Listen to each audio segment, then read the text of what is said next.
Okay, hello YouTube. Today we're going to be doing a video about a really cool topic that I think is super important. So today we're going to be talking about structured learning and curating a lifestyle that integrates learning into your daily habits or whatever, right? The reason I think this is so important is kind of obvious. Like you're picking up on things, you're getting viewpoints and perspectives from other people that a lot of people just don't usually get. You're becoming more open-minded because of these things, and you allow yourself to see even your own self in new ways. Because honestly, self-reflection is super difficult, and getting outside perspectives on how one does think about things can actually influence how you think via a kind of artificial observer effect. If you're reading a fiction book, or you're reading a book about trauma or attachment psychology, you kind of look at your own actions and your viewpoints from the perspective of the person writing that book or a character in that book, and you see your own thoughts being kind of displayed to yourself and what those thoughts actually mean. I think that's super cool. So we're going to get into that. We're going to get into a few books that I find a little bit interesting, and why I like writing in my books like a little kid. These are fun. I'm constantly annotating my books. This book is called Strategic Learning by Willie Peterson, and yeah, we're going to get into a few of these. So yeah, why did I actually incorporate learning into my everyday life? Well, for the first part and for the most part is because I actually just needed to, because a lot of people don't realize there are plenty of people out there, plenty of adults, plenty of kids, plenty of teenagers out there that just don't have what I would call the normal foundation of education in regards to what's good or what's bad in behavior, right? Everyone gets taught what's good and bad. You don't scream at people, you don't fight people, you don't spin recklessly, and everyone says these things, but there are only a few parents out there that actually enact these things in front of their kids, right? And what I'm getting to say is I just didn't have that. I was so behind my peers in terms of every discernible category in regards to how I was brought up, that I just had to learn or just be kicked to the side and left behind for the rest of my entire life.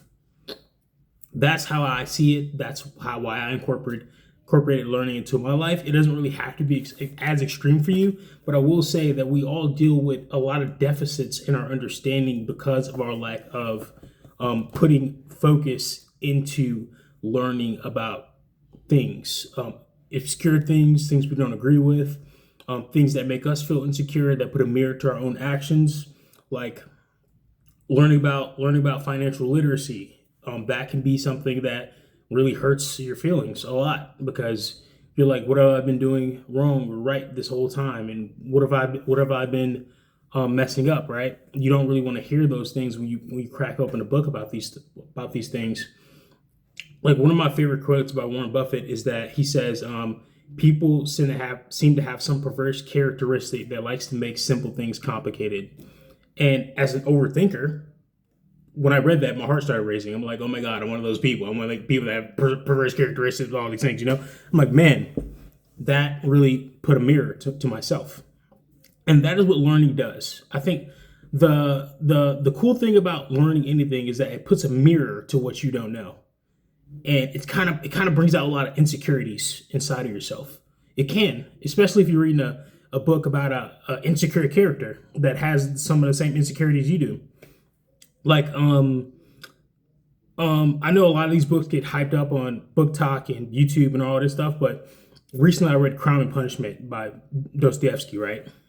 And the character, he believes himself to be he wanted to be like Napoleon. He imagined himself being like Napoleon by doing a transgression, and just doing a crime by killing this old lady, right?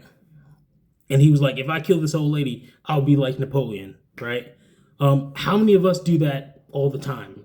Like, how many of, not kill, but how many of us go to the gym listening to Dragon Ball Z and just going berserk on some things that we're not even athletes, okay? We can be in the gym for 2 hours, right? We're not athletes, but we're listening to Dragon Ball Z or Naruto videos or dopamine fuel, and we stay in the gym. We're hitting the gym. We're not training for anything in particular, right? So we do a lot of the same things, and it kind of held a mirror to me to be like, yo, what am I actually avoiding and not focusing on? What am I trying to be? And by trying to be those things, what am I not being for myself, right? Like spending, like, for me, when I delved into this, I learned that if I'm spending more than like 30 minutes to an hour in the gym, then I'm probably performing some form of escapism. I'm probably not doing what I should be doing after that time threshold, right? Because I could be devoting my brain to what actually makes me different. I could be devoting my brain to reading a book. I could be devoting my brain to journaling, writing, studying a language that I'm really interested in, developing my business, finding work if that's what I want to do. Right now, I'm looking for a night job. Anything, right?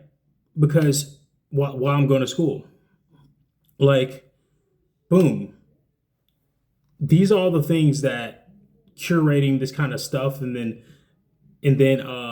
implementing self-reflection with these books and with these learnings has kind of done for me. And it could do for you, or it could do for really anyone. And I don't really know how to. I think the biggest like thing that I really disagree with is the how to do these things on YouTube, because the common sense answer to how to do anything that regards to learning and journaling and self-reflection and all these things is that it's very deeply personalized, right? Like, I'm not the kind of guy that's gonna like follow a template on how to journal. I think that's dumb. Like, that guy made that template for himself, right? And for some things, it's kind of like everyone may do, like adding page numbers or something like that. But in regards to that, like, do what really works for you and do the work to find out what works for you. Most of this other stuff is just the common sense answer to get down to the nitty gritty is everything that you should do for yourself should be probably deeply personalized. And that involves learning and implementing learning into your life in the way that best suits you. I don't know if reading fiction books is going to help. That seems to be the thing. Stop reading self-help, read fiction. That might be the case. That might be the case for a generation that started reading self-help books early, because they're in a new stage, and a lot of people don't get these. A lot of people don't understand like stages. Even when like fairly people that I'm not as wealthy as or successful as talk about their habits and their routines, it seems like to never dawn on them that their new perspective that on these routines and these habits hit them once they're at that level. Like, now that's personalized for where they're currently at, right? And they give that advice to everyone else. Like if you want to save, maybe going to the gym all day is not the best way to do that. Maybe you crack open a finance book and look for an extra job. But, I don't think going to the gym and getting a pump and being fit is actually helping with anything in those specific instances, right? That's when it goes into avoidance and escapism. And that's where it goes to implementing learning into where you're at, so you can realize when you're doing these things. But yeah, I love these videos, these talk to you videos on YouTube. I love to find the people with the least amount of subscribers that I can and just listen to them blab. So hopefully you guys are listening to me blab and I'm not too annoying. I hope I'm not sounding condescending in any way. But yeah, that's some cool things. I'll show you guys my Zepto costume before my wall Zepto costume for my room, because I'm really proud of it. I just worked on it before I hang up the video, and yeah, we'll see you guys next time. Let me see. So this is my word of the day. whiteboard. This is my my thing I'm building. So I learned about this active extended mind theory where you cure your environment. I kind of picked this up from this guy on YouTube. His name is Dr. Peter Rogers, and he has like put books in the bathroom and read them, so you have something to read instead of being on your phone while you're in the bathroom. Um, examples of this kind of stuff in like workplaces, like terrain maps, police things. Yeah, man. Random words that I like, that I find art. And I saw this guy's on YouTube. I really liked his video. It's about like the pit of despair. He went through like a pipeline or something like that. And this is a cool book by Seth Godin. I would recommend you check out. The Dip. It's about being patient and consistent through hard times and how that actually works. And I think these two concepts are fairly similar, so I kind of put them next to each other relatively.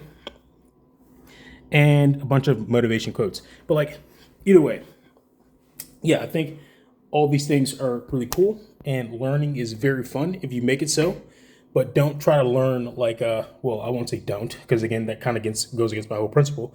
But try to learn for yourself is what something I would kind of recommend, and personalize things to yourself. Thank you, YouTube, and hope you guys have a good day. Goodbye.